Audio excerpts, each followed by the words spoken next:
कांग्रेस अध्यक्ष ने पीएम मोदी को क्यों लिखा पत्र?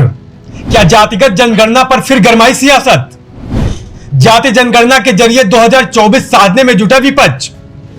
2024 में जातिगत जनगणना बनेगा चुनावी मुद्दा।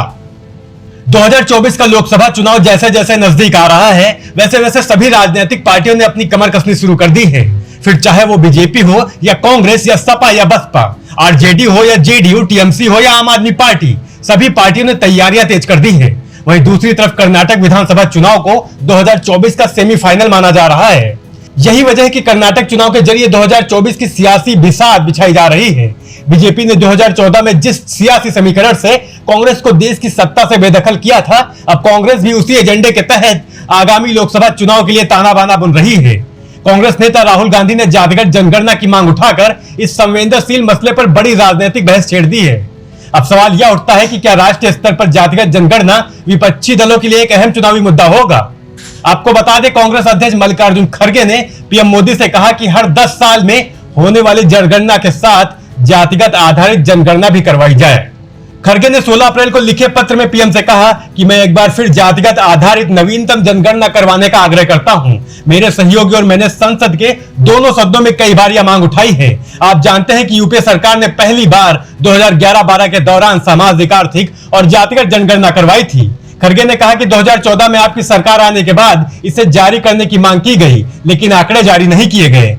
खड़गे का आग्रह ऐसे वक्त में आया है जब राहुल गांधी लगातार पीएम से 2011 की जनगणना के जातिगत आंकड़े सार्वजनिक करने को कह रहे हैं। वहीं बिहार के सीएम नीतीश कुमार ने कहा कि जातिगत जनगणना के आंकड़ों को हम केंद्र को भेज देंगे, तो फिर इसमें केंद्र का भी दायित्व बनता है कि अगली बार जब जनगणना करें तो उसे जातिगत आधार पर किया जाए। बता दें, बिहार में जातिगत जनगणना का दूसरा चरण रविवार को शुरू हो गया। ये अगले 6 से 8 महीने में पूरा कर लिया जाएगा, यानी 2024 के लोकसभा चुनाव से पहले जातिगत जनगणना हो जाएगी। वहीं विपक्ष 2024 में बीजेपी को घेरने के लिए जातिगत जनगणना को सबसे बड़ा मुद्दा बनाने की कवायद में है, क्योंकि मोदी सरकार जातिगत जनगणना कराने के लिए रजामंद नहीं है। कांग्रेस को लग रहा है कि यह एक ऐसा मुद्दा है जिस पर बीजेपी को घेरा जा सकता है। दरअसल मोदी सरनेम वाली टिप्पणी मामले में राहुल गांधी को हुई सजा के बाद बीजेपी इसे ओबीसी समुदाय का अपमान बताकर कांग्रेस को घेर रही थी। ऐसे में राहुल गांधी ने रविवार को कर्नाटक में एक चुनावी जनसभा को संबोधित करते हुए कहा कि पीएम, अगर हम ओबीसी को ताकत देना चाहते हैं तो पहले यह समझना होगा कि देश में ओबीसी कितने हैं। अगर हमें यही नहीं मालूम तो उन्हें ताकत कैसे दे सकते हैं। 2011 में हमारी सरकार थी, हमने जातिगत जनगणना करवाई थी, पूरा का पूरा डेटा सरकार के पास उपलब्ध है, लेकिन मोदी सरकार ने डेटा छिपाया हुआ है, उसे पब्लिश नहीं किया जा रहा है। राहुल ने कहा, पीएम मोदी अगर जातिगत जनगणना के आंकड़े नहीं बताते तो यह ओबीसी का अपमान होगा।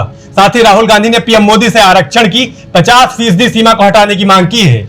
राहुल ने यह दावा किया कि केंद्र सरकार में सचिव जैसे पद पर केवल 60% अन्य पिछड़ी जातियां, दलित और आदिवासी हैं।